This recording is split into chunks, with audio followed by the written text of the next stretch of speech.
இப்படி கவனம் இல்லாம ஜாமண்ட்ரி பாக்ஸை தொலைச்சிட்டு வந்து நிற்கிறியே, இது தப்பு கோகுல். இருந்தாலும் உன்னை மன்னிச்சிடுறேன். நாளைக்கு வேற ஜாமண்ட்ரி பாக்ஸ் வாங்கி தரேன் என்று மகனிடம் தன் மனைவி ரேவதி சொல்வதை கேட்டுக்கொண்டிருந்தான் கணேசன். ரேவதி இப்படி சொல்வது முதல் முறை அல்ல. சில வருடங்களாகவே அவள் கோகுலிடம் இப்படித்தான் நடந்து கொள்கிறாள். ஒரு முறை கோகுல் கணக்கு பாடத்தில் தோல்வியடைந்த போது இப்படித்தான் அவனை திட்டிவிட்டு பிறகு அவனிடம் மன்னிப்பதாக சொன்னாள்.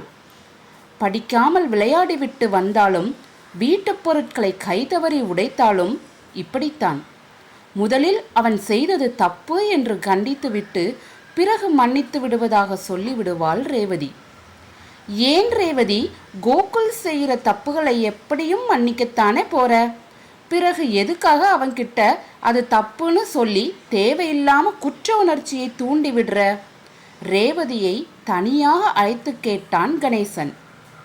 கோகுல் இப்போ டீனேஜில் இருக்கான். இனி மேற்படிப்பு வேலைன்னு வாழ்க்கையில் எத்தனையோ பேரை சந்திக்க போகிறான். எத்தனையோ சூழல்களை எதிர்கொள்ளணும். இப்போ அவன் செய்கிற தப்புகளை தப்புன்னு நாம தான் சுட்டி காட்டணும். அப்போ தான் அதை இனி செய்யாமல் கவனமாக இருப்பான்.